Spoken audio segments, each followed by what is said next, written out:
Hey everyone, welcome back and thank you for being here. This is the start of our lecture series on William James's what pragmatism means.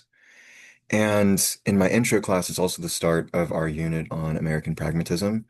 In this unit, we also cover three chapters from John Dewey's Art as Experience. I have my copy of James here, but I don't have my copy of Dewey at the desk with me. Let me pause and go grab it.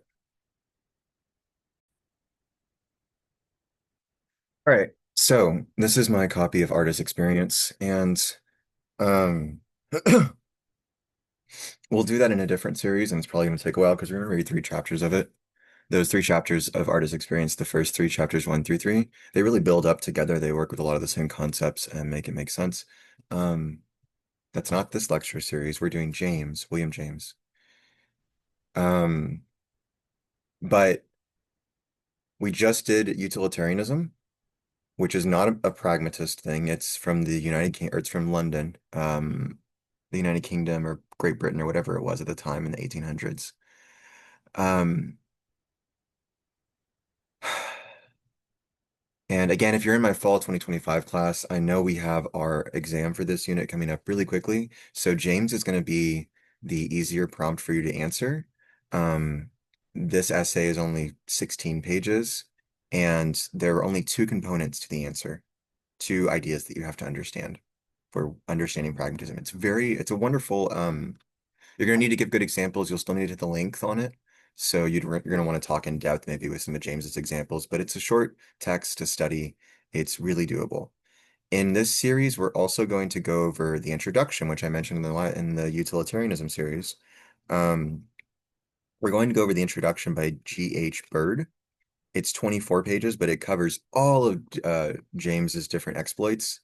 And um, there will be much more discussion about pragmatism through Dewey and aesthetics through Dewey. It's really interesting, evolutionary biology, um, and monistic and activistic sort of engagement as a creature, and survival. Um, it's really complicated, or it's not complicated. It's intricate. Say that. My students often think that it is too much in the sense of like he could have said it easier, or does it need to be that complicated? And it's like, well, it makes sense on the one hand, and on the other hand, when you get bored, you enjoy the complication, you enjoy the enrichment and the complexity of the theory. And as long as it's not highfalutin, which pragmatism never is, it's well, it isn't. It's not highfalutin because it always provides some value.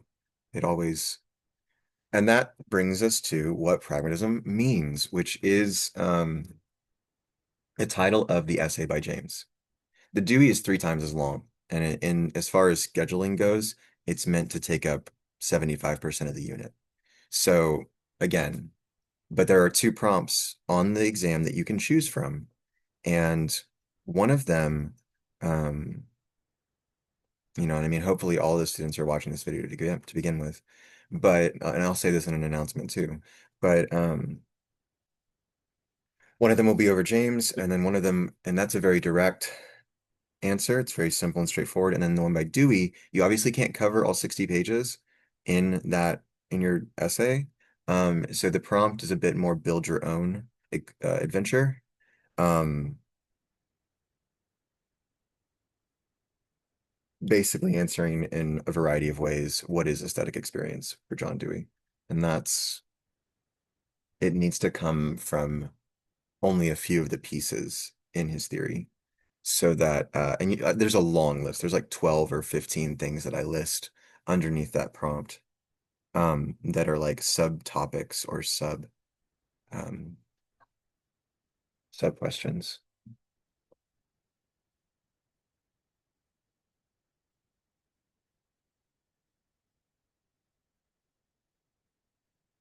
And in the guiding questions for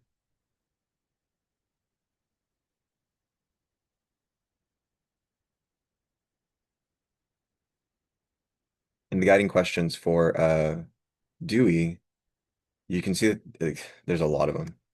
Um, we have 4 on chapter 1, and then we have 7 on chapter 2, and 15 on chapter 3. And as we read the text together, they're in the order of the chapters for the most part. And I have good answers on the Instagram. So we'll look through all of that as we work through Dewey. And I don't think my Dewey is particularly, like, I haven't read a lot of other things by Dewey, but I've been told that Dewey is difficult. He throws it all at you. There's more beneath the surface than you realize, and I manage a lot of it, I guess. So let's just start with a very simple pragmatism. Our questions for James, since this is the lecture series on James, on William James, or on the essay we read by William James. I also like the sentiment of rationality, but we're not doing that um, in this class or this series. There are two guiding questions for the text. The first, and they kind of like, if you can answer these, you basically understand the main ideas of the text, in my opinion, or to my understanding. And the essay, these are the components for the essay too. So you can see how again, the guiding questions pipeline directly into the essay components. The first is, how does pragmatism hinge on the functionalist account of meaning? So you want to understand what the functionalist account of meaning is, and we'll cover that. And then two, how is the genetic theory of truth different from universal claims of truth? So basically, in every unit we've had in my intro to philosophy class, there's been a different take on truth. And in modern in particular, there's quite a few takes on truth. Um, but intuitionism for Bergson is a type of truth using intuition. It's a very extensive method. We don't have time to cover it here, but there's a series on it. In the ancients, so that was unit 1. Unit 2 in the ancients was a sort of communion with the divine truth, or the one, or the good, the highest good, the best good, or what the Neoplatonists called henosis. And henosis came back up for Descartes, where Descartes in the modern period uses henosis to ground clarity and distinctness, and to ground sentences and mathematics and propositions and systems of truths, systems of sentential truths, propositional truths, categorical truths, um, non-eidetics, basically, or the ability to turn eidetics into sentences faithfully. Maybe we can say that. The ability to trust, a phenomenology or something. And phenomenology we'll get to completely different. Back to eidetics. That's unit 5. Um, but again, Descartes lets us translate that from the mind, from the intuition into language as the best attempt to capture um to capture truths. Anyway, so those are the universal claims to truth. But in pragmatism, it's different. And genetic here means genesis. So it has to do with the becoming or the origin um of the truth. And the truth is unique to each person.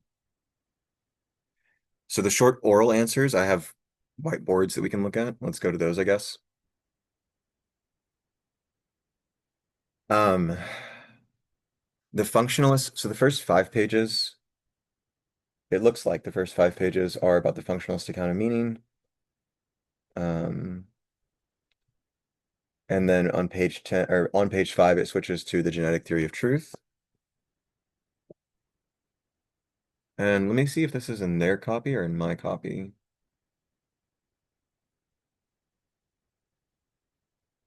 All right. I think this was in their copy, the one I assigned. So the blank copy I got online from Marxist.org. Word up. Thank you for that, guys. They have great resources, and it should inform you as to the breadth of Marxism and Marxist research. Doesn't shy away from learning pretty much anything. But it won't host everything. But like, these are highly compatible with it. Pragmatism. My copy is from, like I was showing you physically, the selected writings of William James by Everyman, published in 1995 and edited by Graham Bird. So I guess G.H. Bird is Graham Bird. It says it on the back. I think this flips in the main video. I'm not sure. Um,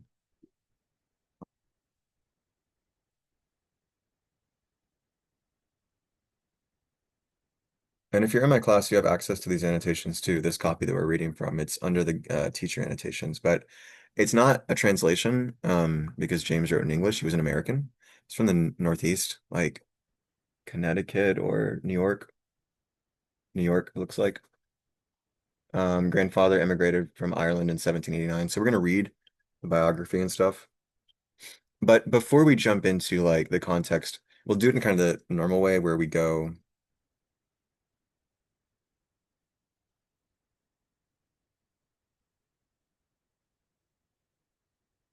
yeah, I think there's a lot to love in the biography. James was like, to my recollection, was adventurous in his early 20s and traveled a lot, even internationally. Um, and got kind of sick, I think, maybe. And then in his late 20s had a uh, m multi-year or at least like long-term depressive episode that really influenced his way of thinking about pragmatism, actually. Um, because he began to understand that sometimes there's value in things just from believing that they're going to be true or that they're worthwhile or they're valuable. So he talks about like religious beliefs or ethical beliefs, and a desire to help other people can be motivating. Um, and that makes it functionally valuable for the pragmatist. And then truth is something different. Truth, that's the functional meaning of the idea or the belief is however you live it out and what kind of energy it gives you, what impact it has on the world. In the sentiment of rationality, I don't think it's in what pragmatism means, but in the sentiment of rationality, he talks about jumping across a chasm. I have it here. Let me try to find it. I think it's at the very end. Um,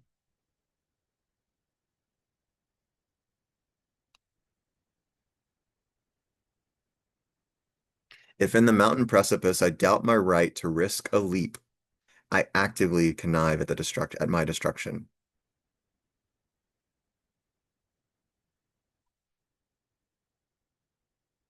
But that wasn't it. It's somewhere else that he talks about the jumping.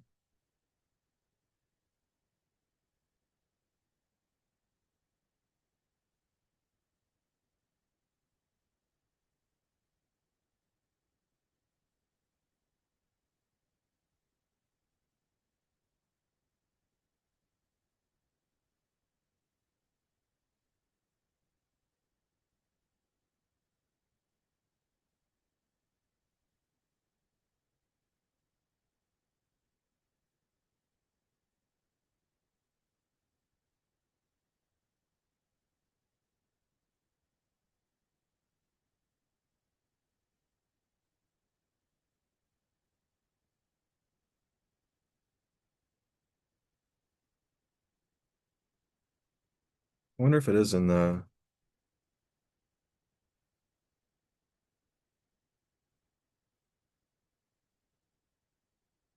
I don't think it's in what pragmatism means, but we'll find out. Anyway, he literally just means like you're jumping over a chasm, and if you worry about it or you think you're not going to make it, um, you're in practice less likely to succeed. And if you think you are going to make it, then you focus on the right spot and you pay attention the whole way through. You don't like black out your consciousness or anything like that. You don't look away out of fear. You're paying attention and you're engaged and you're on it and you stick the landing. Um, and that has utilitarian value, but it also has pragmatic value. And so pragmatism is an entirely new tradition, an entirely new field. William James was also the quote father of psychology. Father has all sorts of like weird um, connotations in psychoanalysis. So, I mean, it's not like it's sexist to say that it's because he was a male. Um, but the parental aspect of it might be problematic. Um, But he was the first psychologist, and he founded the tradition working on philosophy and psychology and empiricism. And so he has a unique, as the introduction is going to show us, he has a unique, not just his biography, but also an overview of his different ideas. He does well to blend, Bird calls it something like the hard-minded expectancies or expectations of empiricism in like science with the um, sentimental or religious uh, ethical devotions. And he wanted a theory that could justify both. And pragmatism does that. It's a sort it's it because and so we'll see how it differs from rationalism and empiricism too, because it breaks off from empiricism in being outward and evidence and consequence based, but also not denying ideas, not denying abstractions, not denying um, functional goods. It's not positivistic, right? It's like some empiricism is so out there in the world, outward, that there is no room whatsoever for um,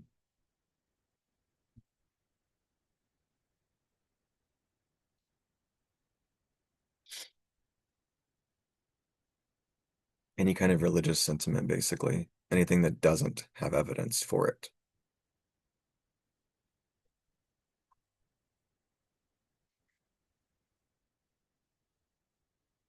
All right, so functionalist account of meaning. Um, the so in right. So A's idea as an idea is about A and B. It's not just about A. But in Dewey, where meaning is the unified perception of cause and effect. So in Dewey, if you can see how the cause flows into the effect, then you understand meaning and you can manipulate it. And it's only because he actually says that we believe there's a teleology or a purpose to nature because we misunderstand how we get our ideas. We see the process, the causal process of nature, repurpose that meaning for intellectual designs, intentional designs like building a home, making survival easier. Animals do this too, like I think he talks about beavers building a dam. Um, but because we think that like nature copies us in doing that instead of understanding that our reasoning follows the same causal principles as nature and we got it from there. We attribute it to some kind of like divine purpose or God. It's a really interesting argument, kind of just in the middle in there. And it's like in a small paragraph, or it's a small part of a paragraph. Well, it's the conclusion to a long paragraph. He does things like that where he makes all these little tiny arguments along the way, or explains things um, really well, but then he just kind of weaves it all together all the time. But that's Dewey, and we're going to tackle that soon. Um,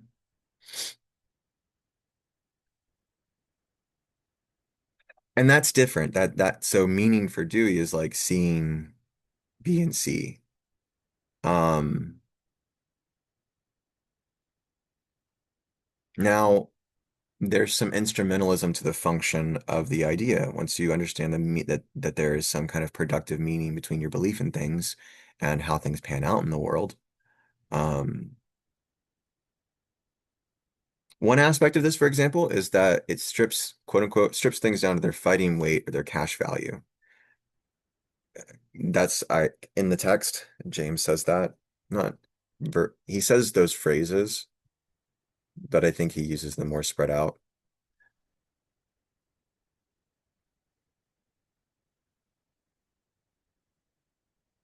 So if two ideas don't change, like I think I might have said this already, but if two ideas don't have any impact on the world, like the difference between them, you think they're two theories, but it doesn't change how people live, it doesn't change the consequences of other aspects of the theory, then it's not a meaningful difference in the idea itself. Um,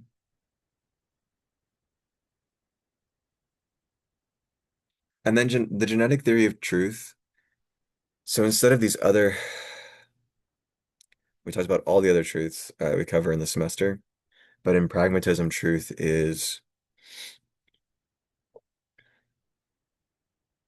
how you associate language and understanding, how you mold your understanding onto your patterns of behavior in relation to a world to accomplish your good and your survival. So from a young age, you um, fail and improve and fail and improve. Um, Piaget's equilibrium is kind of one way to think about this. Although James comes after or comes before Piaget, so he's, really Piaget gets this from James. Piaget's an early child psychologist, I think in the early 20th century, maybe 30 years after James, 30 or 40. Unless it's in the 60s. Let me see.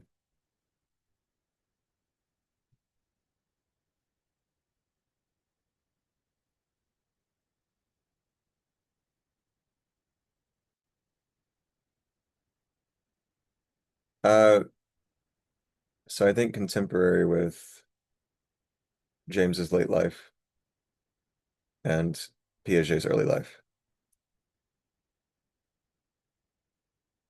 Influenced Vygotsky. Vygotsky's great.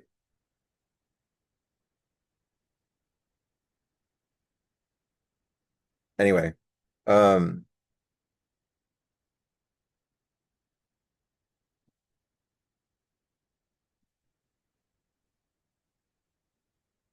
for equilibrium in Piaget, which is not the genetic theory of truth, but it's very similar. A child, or from a young age, there's this developmental process happening where you experience phenomena that don't make sense to you, and they disturb your sense of meaning or truth.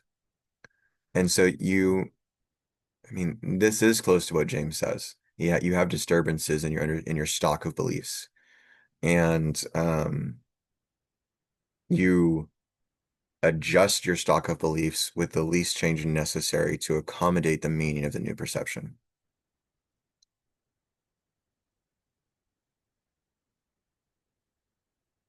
This means that truth or language kind of, like I said, map onto a set of behaviors that keep you alive and help you survive.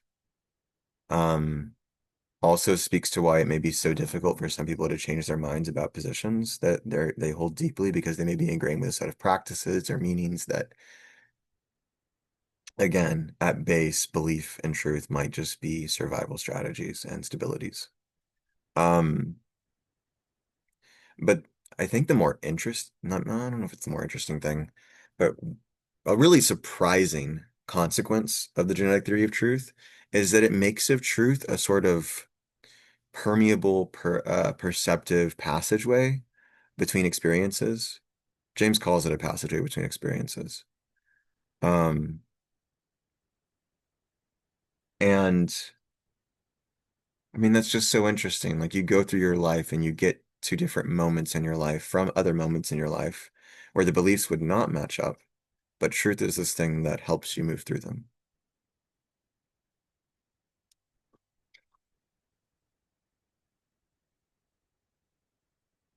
Transformation between terrains of consciousness.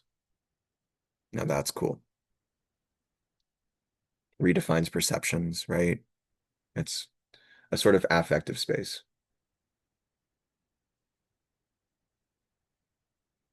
And then the final part of the reading, should look up how long y'all's copy was.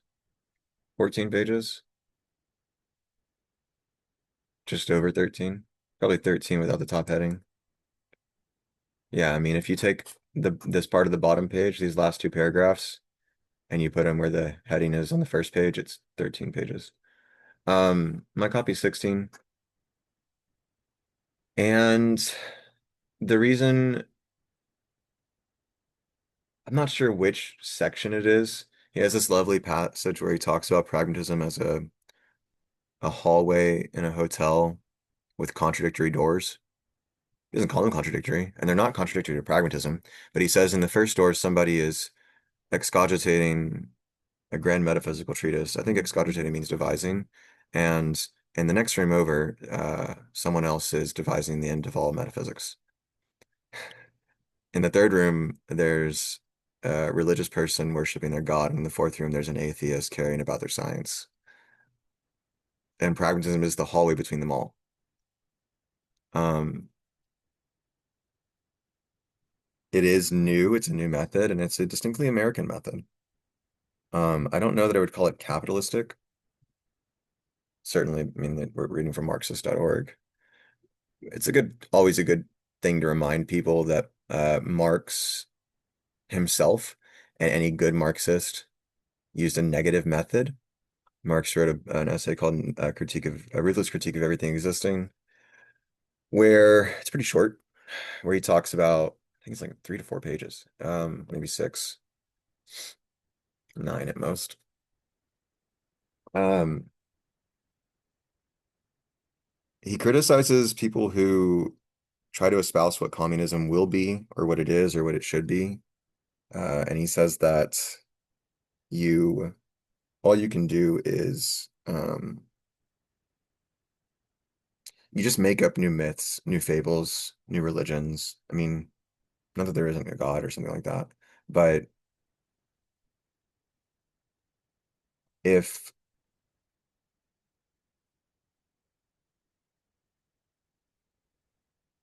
in Ruthless Critique at least.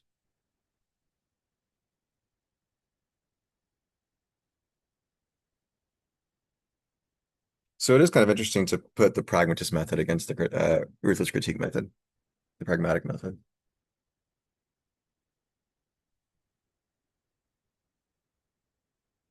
My hair's all tangled.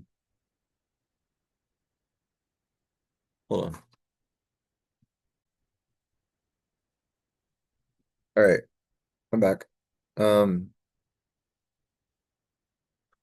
Sorry about that. So I think I was comparing the Marxist negative critical method. And like the critical theorists like Adorno, there's a book called Negative Dialectics. I still haven't read it. I want to. I should do that soon. Um,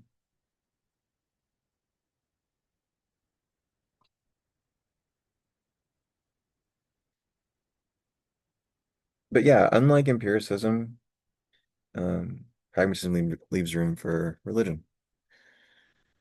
So I think that's pretty much like the main answers, honestly, to what pragmatism means. So you would just need to give pretty extensive examples as well as um, sorry, I was trying to. It's embarrassing. I was trying to make sure. I thought I had food in my front teeth. Um,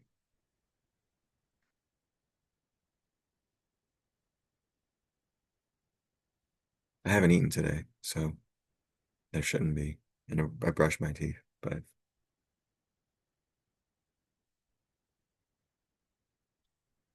let's look at the introduction. Um, I think we will get through maybe like half of this or a little more than half of this, and then we'll see how long it takes.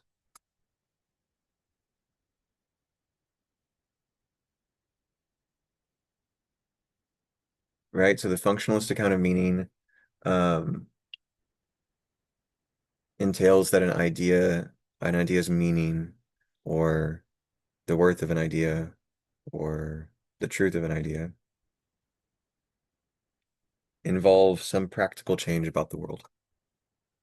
And you should believe things that, and so there can be ideas that just the idea itself leads to changes in your behavior, changes in, um, I mean, you can think about just like if you carry yourself differently because you expect to fail versus if you expect to succeed. And so at a social level, this will come across in small ways. Um, the point is the belief comes out, it impacts things.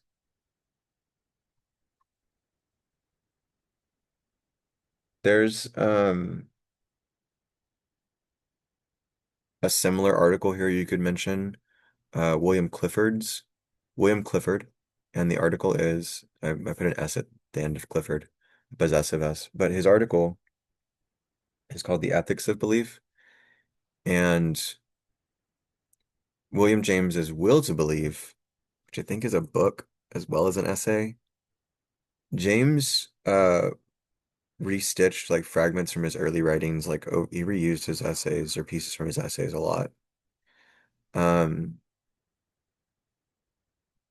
Combined old essays into new things, which like fair, they're not getting published or whatever. I mean, you still do whatever with them.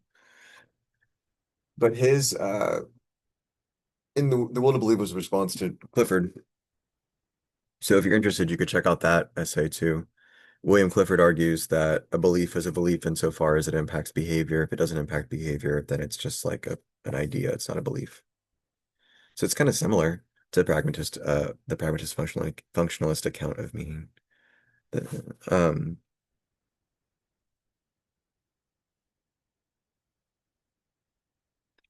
so this is the introduction by G.H. Bird. William James was born in 1842 into a remarkable family and died in 1910. His family acquired a large financial legacy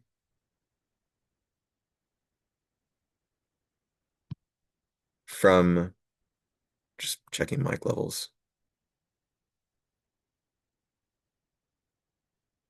Okay. Um, his family acquired a large financial legacy from his grandfather's estate. This grandfather had immigrated uh, with an E, immigrated. So immigrate with an E instead of an I and another M is to leave a country. Immigrant with or immigrate with an I is to enter a country. This grandfather had immigrated from Ireland in 1789, approximately, that's 53 years before William James was born. And the grandfather established a successful career in Albany, New York State, in the developing American economy of the early 19th century. So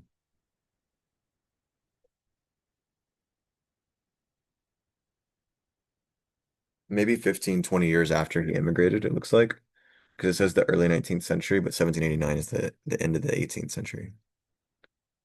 Um, William James's father, Henry Sr., devoted his life to religious and philosophical speculation and strongly influenced William's own dominant interest in those areas. Though William and his father evidently disagreed on some religious and philosophical issues, their shared interests run like a thread through William's own work. Both endured a psychological crisis early in their lives, which had a dramatic effect on their intellectual interests. It led Henry Sr. towards a personal commitment to Swedenborg's mysticism, and led William to indulge in highly personal speculations about free will and religious belief. Henry Sr.'s family, with the two older sons, William and Henry Jr., Henry James is a novelist, so Henry Jr. is the Bird puts in parentheses the future novelist. Henry Sr.'s family, with the two older sons, William and Henry Jr., the future novelist, traveled extensively in Europe during the mid-19th century, and these visits no doubt provided the experience of interaction between American and European families subtly recorded in Henry Jr.'s novels. Their sister, Alice, suffered persistent medical problems and acquired a literary reputation on the publication of her diaries in 1934. Two younger brothers, Wilkinson and Robertson, um, perhaps overshadowed by the public eminence of the older brothers, led colorful but less successful lives. I'm looking in my physical copy, so I don't have to scroll down. I want to see what the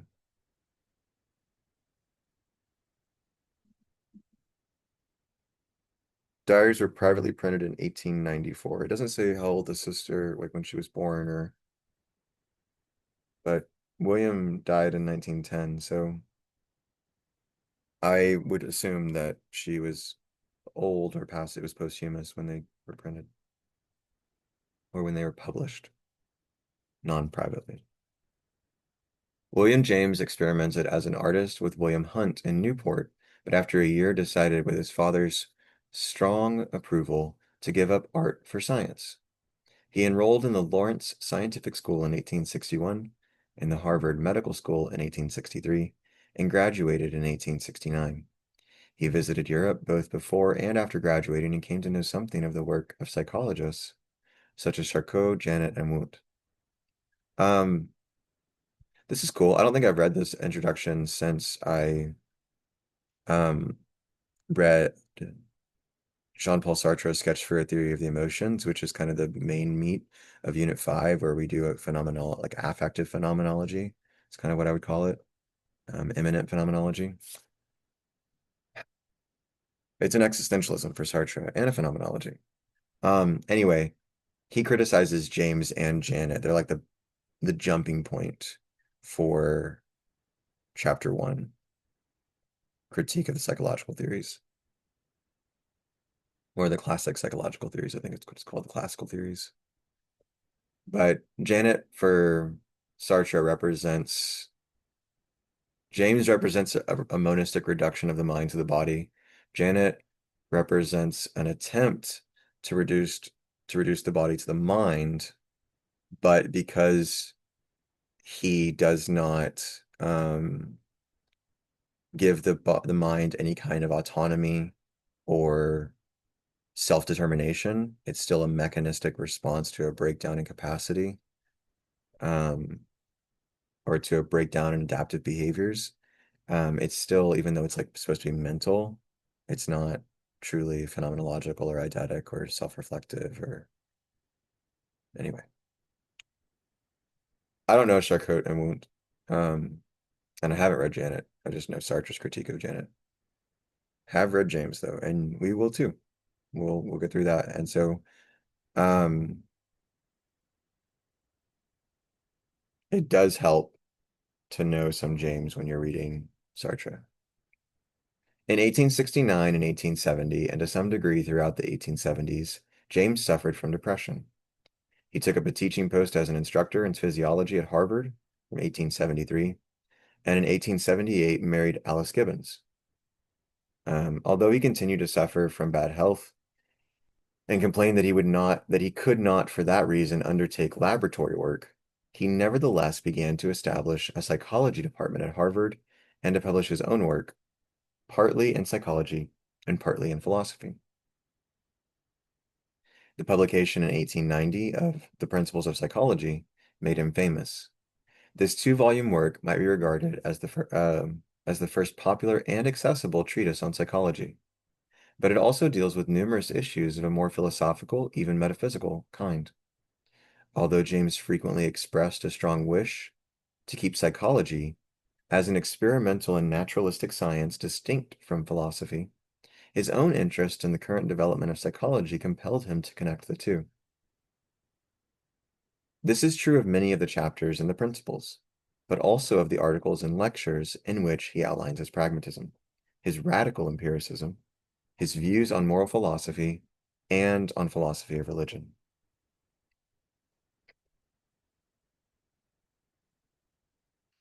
In 1901 to 1902, he gave the Gifford Lectures at Edinburgh University, published as The Varieties of Religious Experience, and in 1906 gave a series of lectures in Boston, published as Pragmatism.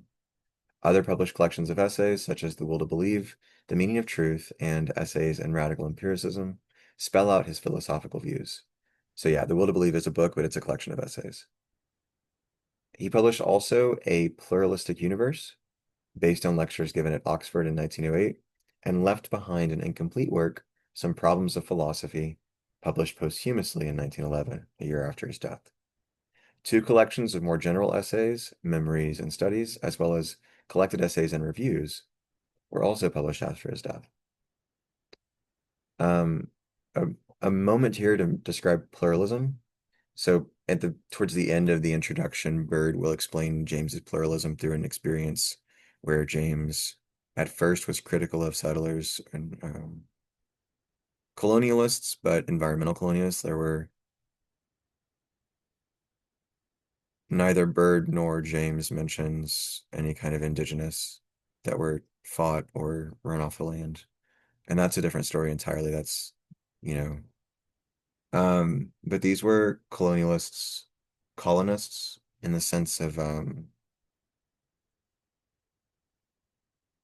they cut down a lot of trees, and that pissed James off.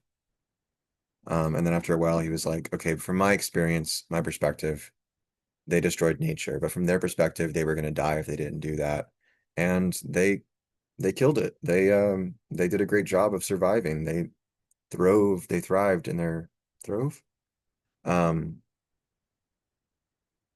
they flourished in their environment by using the resources at hand to the best of their ability with minimal harm as possible. And once he was able to take up different perspectives, that became more pluralistic too. And that's the reference for pluralism. A good anecdote. Okay. James's philosophy is wide-ranging, covering epistemology, radical empiricism, which is, sorry, his own version of pragmatism, and philosophy of psychology, as well as moral philosophy and philosophy of religion. Um, there was one pragmatist before James, Charles Pierce or Peirce. I think it's Pierce, and I think that James mentions him in this essay.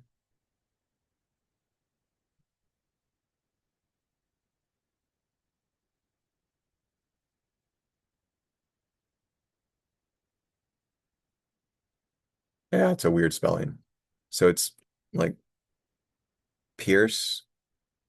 I don't even know how to use Peirce. It's pronounced Peirce. Um, Charles Sanders Peirce. So father of pragmatism, quote unquote. But I don't. Oh, and abduction too. I know abduction. Abduction's cool. Deduction is like start with some premises, follow some rules, get to a conclusion. I think we've covered this before. Induction is starting from a set of phenomena and generalizing from that phenomena to a causal principle. This is also one way to think about rationalism versus empiricism. Rationalists would prefer deduction and absolute certainty through logical necessity and rigor and structure. And empiricists would prefer um, experiments, consequence, and observations, and then just kind of going from those observations to a pattern or a rule of nature or a law of physics. And abduction is maybe that's unique to pragmatism then, but abduction is I have a painting that I can show you. Give me a second. I actually can just show you what I mean by abduction. So I painted this in 2016, which was before I ever started taking classes at UHD. It was before I started my philosophy major proper. I'd only taken um, introduction to logic, but it was introduction to formal logic, and then we went through predicate logic, propositional and predicate logic, quantifiers, existential universal instantiations, and anyway. But I was doing a lot of research on my own about philosophy at the time, and what I did was I took a square and I cut it into pieces, and then I rearranged the pieces to um, rearrange the pieces to not make up the square again, and they all have different colors, but you can like this one's in the right place, this one's in the right place. You can rotate this one to go right there, and then this one you would also rotate just kind of like that. I think they just pivoted. I think I really had them close to where they were supposed to go. So you rotate that one like that, and then this green one would need to go down here in the corner, maybe. You got to figure out where the right angle is.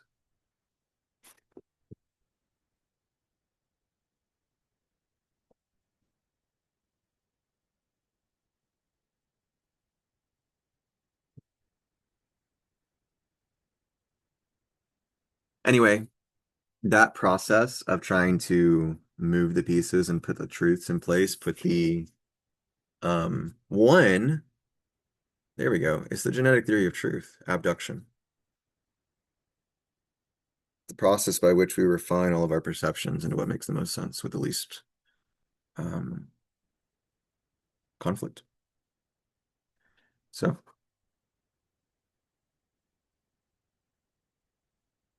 although his writings So that was why I covered all that because the text said it was his own version of pragmatism.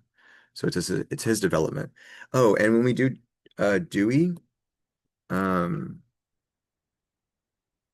where does it say it?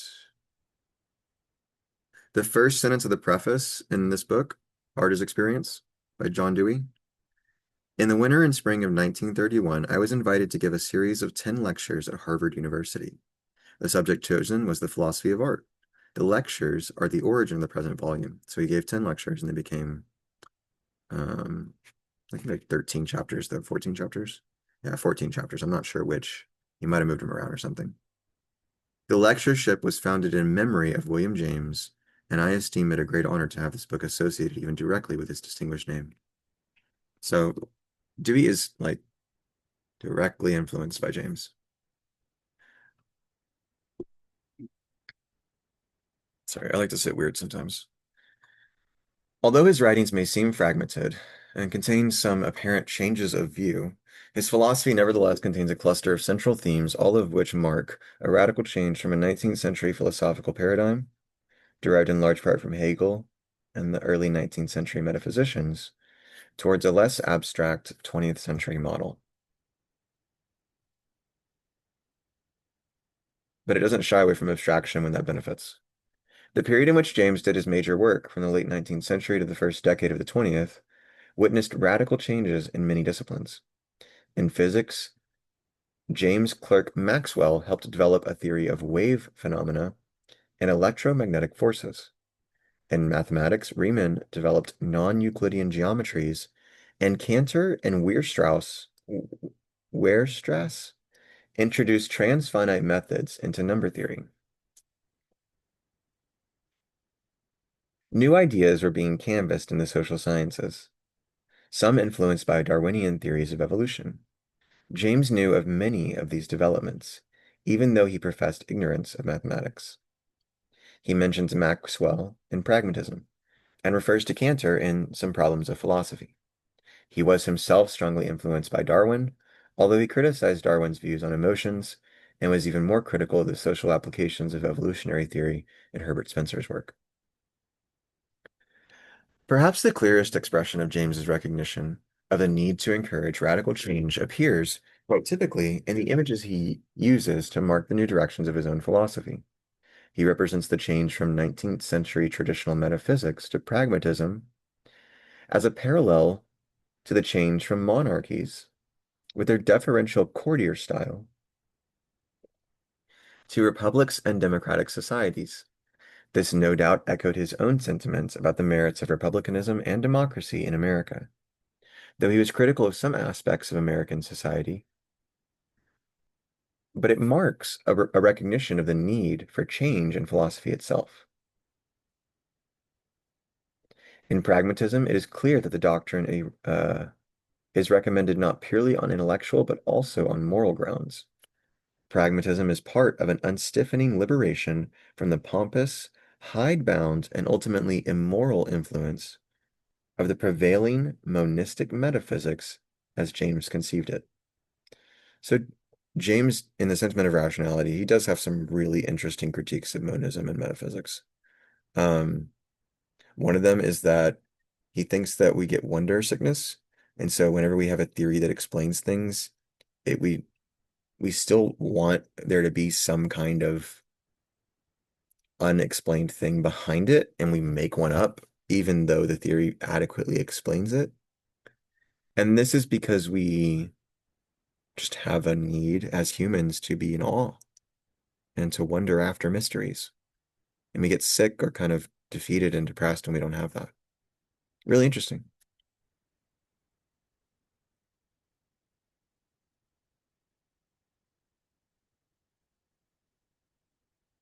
These radical attitudes are expressed in James's claim that, quote, in every genuine metaphysical dispute, some practical issue, however remote or conjectural, is involved, and that under the guidance of his own philosophical republicanism, quote, science and metaphysics would work absolutely hand in hand, end quote. These claims represent a stark divergence from the abstract pretensions of much 19th century metaphysics, which tended to celebrate its distance from and rivalry to science. It scarcely needs saying that James applied these tenets in attacking a metaphysics which, because of its distance from science and practical life, he believed did not contain genuine disputes, and which it was a part of his pragmatic method to unmask as spurious or a waste of time or false or not banal, but dubious, untrustworthy, or flighty. Let's see what it actually means. Uh, not being what it purports to be, false or fake.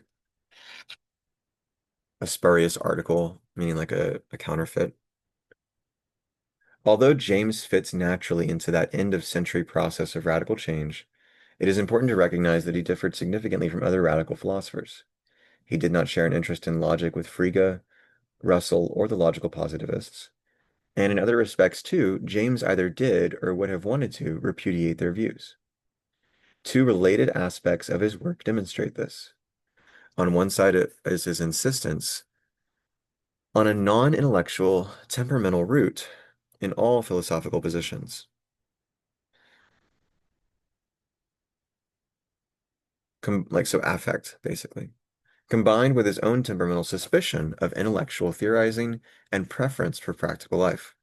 His choice of a quotation from Goethe's Faust in, quote, The Sentiment of Rationality, captures his own attitude very clearly. Quote, Gray, dear friend, is all your theory. Life's golden tree alone is green. On the other side is his ultimate desire to provide some justification within empiricism for religious, even supernatural belief. Neither of these tendencies would have been acceptable to Russell, to the logical positivists, or to, quote, tough-minded empiricism in general. James wished ultimately to present a philosophy which reconciled such tough-minded attitudes with a tender-minded recognition of the importance of our passional nature and of the role religious beliefs may play in it. This represents a uniquely Jamesian turn, which can be pursued further in certain of James' own unorthodox or apparently unpragmatic interests, such as his determined advocacy of investigation into psychic phenomena or his frequent references to significant items on the fringe of conscious experience.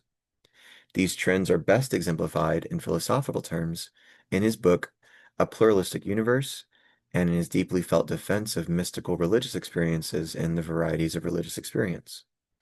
The former contains a number of interesting comments on empiricism in the discussion of Thomas Green's sensationalism, but it also reflects other aspects of his thought in the discussions of Gustav Fechner's mystical views and the philosophy of Henri Bergson, to which James was strongly drawn, but which Russell equally strongly rejected.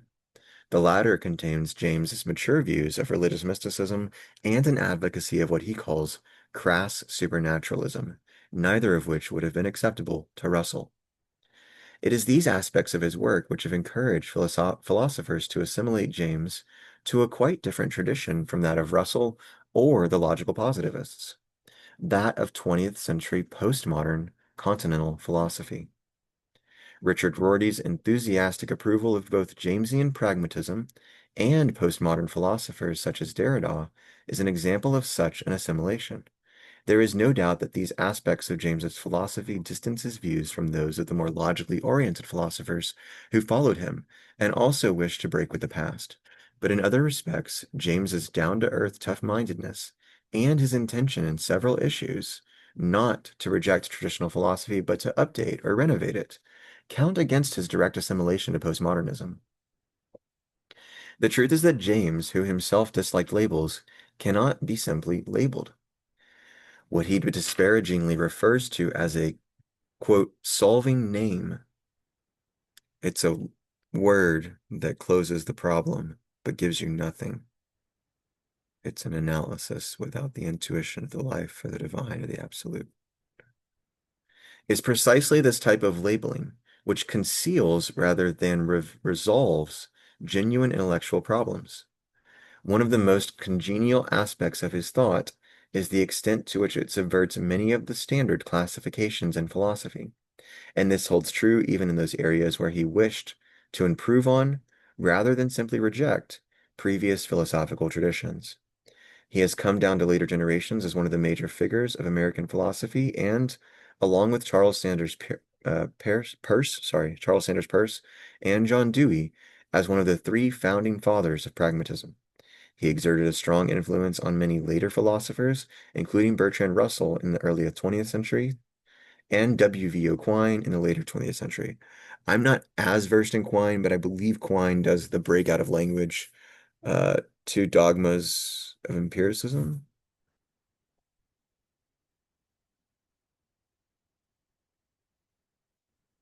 It's weird where this stuff just like sticks in me.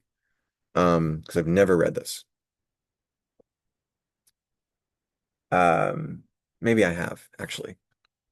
I thought it was a book, but if it's an essay, I think I did read it. I was recommended to it by a professor. In a, I don't think it was, we didn't take philosophy of language. Um, something close to that. Maybe it was like I had an interest in language in one of our other upper level courses many years ago. And I carried that interest in language through like Kristeva and psychoanalysis, uh, Benjamin translation, and Bergson. It's in Deleuze as well. Two Regimes of Madness is a collection of essays in Deleuze's later life. I think it's the last 20 or 25 years.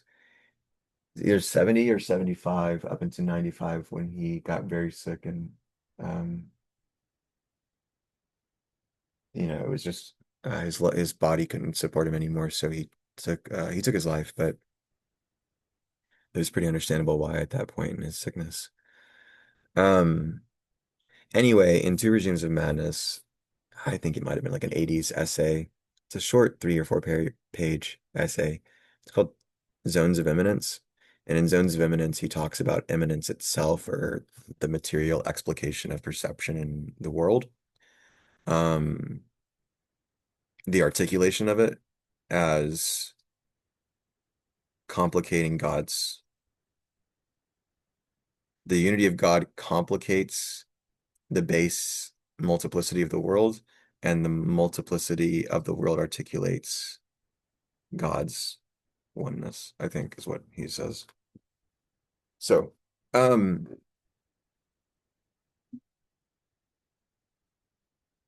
but that's a form of translation. He's also talking about translation there. Some interesting language carried there too.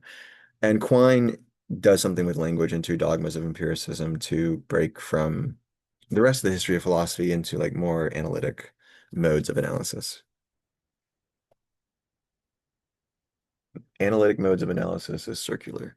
To break into more of the current split between analytic and continental philosophy, which is not like a big one, but it was a big one for a while. We are going to go through this section on pragmatism, which is the next probably like 5 or 6 pages. We won't do radical empiricism in this episode. We'll do the rest of the introduction in episode 2. And then we'll do the James's actual text itself in episode 3. It'll be long, but I think we'll keep the series short. Pragmatism. James says that pragmatism is both a method and a theory of truth. The method is outlined in this edition in the lecture, What Pragmatism Means, from Pragmatism, and the theory of truth in the extracts from The Meaning of Truth. The second extract, The Sentiment of Rationality, gives a more general picture of the place that pragmatism holds in James's overall philosophy.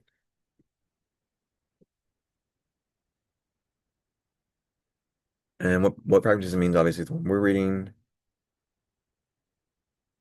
Sentiment of Rationality is great. I didn't see a ton of it,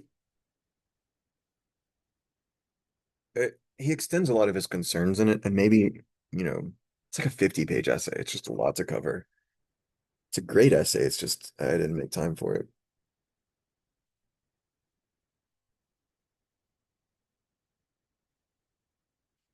It demonstrates James's hostility to over-intellectualism, his emphasis on a temperamental factor in intellectual and philosophical matters, and a consequent appeal to religious and moral conviction. It covers, well, he talks about faith, but conviction is, as a form of knowing, conviction is very interesting to me. Because it's like you have to, how do you speak with conviction? How do you do things with conviction and urgency? It covers, but that is it's a commanding force, and it is a health-oriented, well-being, uh, mutual well-being oriented force, and that's why it can command.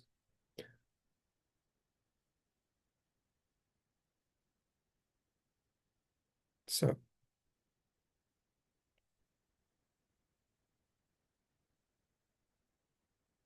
sorry.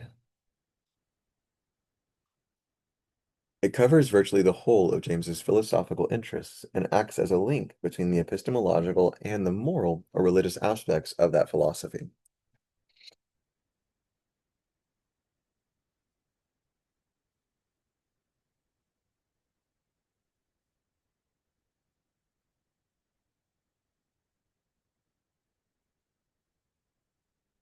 Yeah, that's kind of what I was saying. It's like it extends some of his concerns and you can see them fleshed out. But he doesn't explicitly say like, I don't think so much that this is the pragmatic method, etc. Pragmatic method is closely associated with James's account of meaning. Coffee time. With James's account of meaning, which he borrowed along with the title Pragmatism from Charles Sanders Peirce.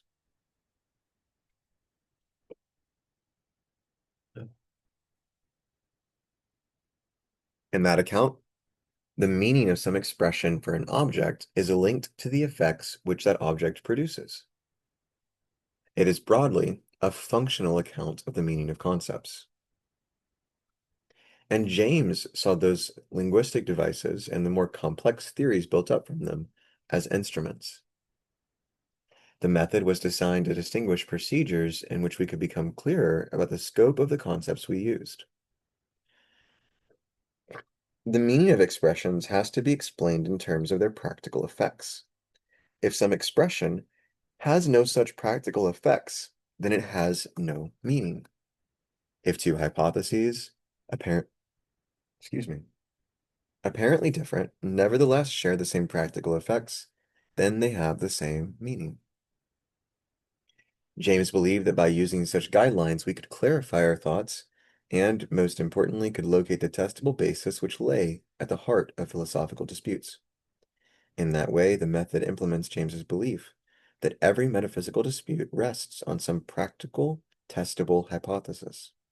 Pragmatic method, then, yields a clear picture of the practical meaning, the quote, cash value of blurred, distorted, or unclear concepts. It reduces those concepts to their quote, fighting weight, and, and so strips them down to their essentials. The need for such a method in philosophy implies that philosophical views may become bloated or inflated and mislead us about their practical cash value. James makes it clear that he thinks that this has tended to happen in the prevailing monistic doctrines. James offers little in the way of theoretical elucidation for such an account of meaning. In this context, he does less well than his contemporary Gottlob Frege, I might be pronouncing that wrong, who was already unknown to James, who was already unknown to James, like contemporary with him, providing a more powerful and more adequate account of meaning based on his formal logic and his analysis of mathematics. Nevertheless, James, true to his own pragmatic instincts, offers innumerable examples of the use for such a method. I'm gonna look at the footnote again and tell us which book that is by Frege. On Sense and Reference is an essay. But from Frege's philosophical writings.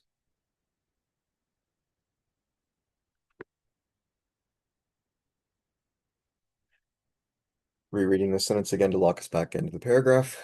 Nevertheless, James, true to his own pragmatic instincts, offers innumerable examples of the use for such pragmatic method.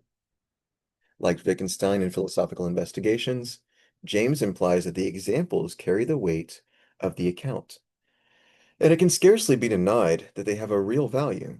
His discussion of the complex issues behind the apparently simple conflict between materialism and spiritualism provides a good example of his technique. Such illustrations show James's own skill in analyzing complex philosophical issues. But the lack of a more developed theory of meaning to support his practice creates problems for him in other parts of his philosophy.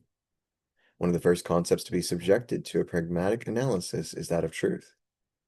It is necessary for James to provide an account of truth, since the notion of belief lies at the heart of his philosophy, and the predicate, quote, is true, stands as the essential evaluation for beliefs. It would be no exaggeration to say that the pivot on which his philosophy turns, the attempt to reconcile a tough-minded empiricism with a tender-minded justification for religious belief, requires a conception of truth which can cover all kinds of belief, moral and religious, as well as factual. James contrasts his own pragmatic account with that of a monistic appeal to absolute truth, exemplified, for example, by F.H. Bradley, in which truth can signify only a final, definitive, and unrevisable establishment of fact. So, like a propositional truth or something that can't, or a doctrine. For James, that was an understandable and tempting, but finally useless appeal, whose drawback was that it attracted attention away from the genuine issues. For him, truth was a working notion which had to be understood in the context of our own basic beliefs. It stands as a general name for the ways in which we come to accept, reject, revise, and amend beliefs in every aspect of our lives. So this is where we're going to talk about the genetic theory of truth. And in the previous paragraph, or two paragraphs back, Bird explained to us the functionalist account of meaning, functional account of meaning. Functionalist is fine too. And these are in what pragmatism means as well.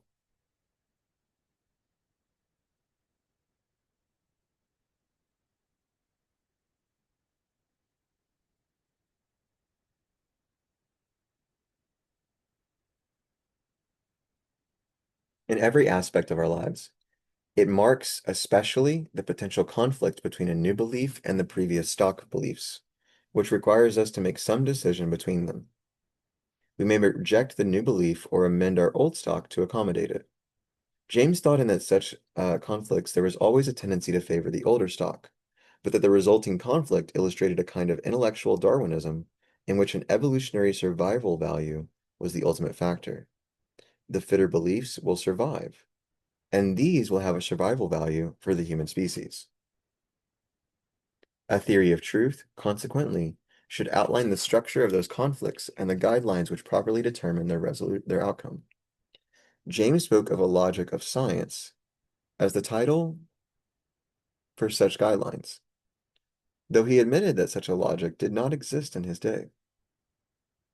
He also took the view that the older absolutist conception of truth, quote, in the singular and with a capital T, end quote, was no more than a residual hypostatization of those complex workings of belief, or um, the genesis of truth, right?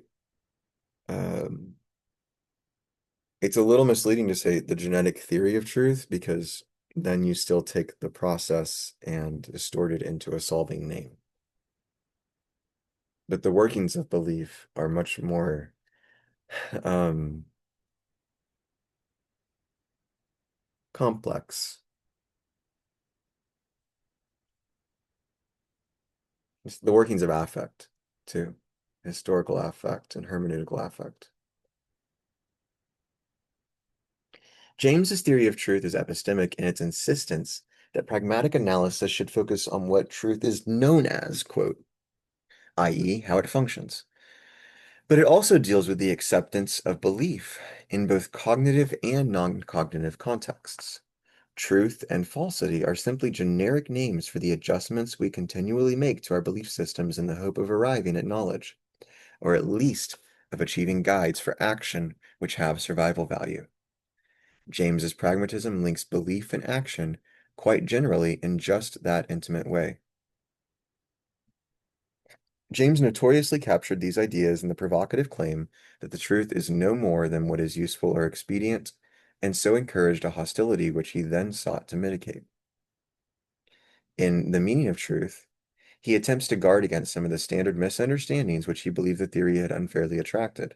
In particular, even though his provocative claim had seemed to suggest that anyone may believe what they please, he now makes clear that this is not so, and that his account of truth is realistic. There is a real world against which our beliefs, our actions, and our survival have to be measured. We are entitled to believe what gives us satisfaction or what provides a survival value, how we fine-tune the truth to survive. Only in general and in the long run, and in the long run. It is as if that kind of satisfaction approximates closer to some ultimate truth in the end, although James was also skeptical of the belief that there was just one final ultimate truth. Two deeper anxieties remain. One is that a pragmatic account of truth leaves out what truth actually, quote, consists in. Instead, it offers only an account of the way the notion functions. That's kind of what I was just saying. A second concerns about how to call it the genetic theory of truth instead of the genesis of truth, uh, turns the process into a static thing, the process into a solving name. A second deeper anxiety concerns the use James makes of the account in his overall project of reconciliation. One of the merits James claimed for his account was that it unified the evaluations we make of factual and moral or religious claims.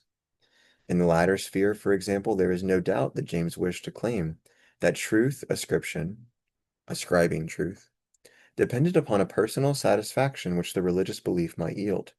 He also thought that such satisfactions attended the acceptance of belief in science, but that in religious context, the satisfaction was linked to the strenuous and energetic attitude with which it allowed us to confront moral dilemmas. A part of that attitude again linked the ideas of moral conviction with a motive for action. These ideas are present in the sentiment of rationality and achieve their more extensive discussion in the will to believe. It is, however, worth noting now that James answered these more serious objections. He recognized that his account of truth focused on the practical ways in which we come to ascribe truth or to accept beliefs, and that the monistic theory might claim to address the issue of what truth consisted in.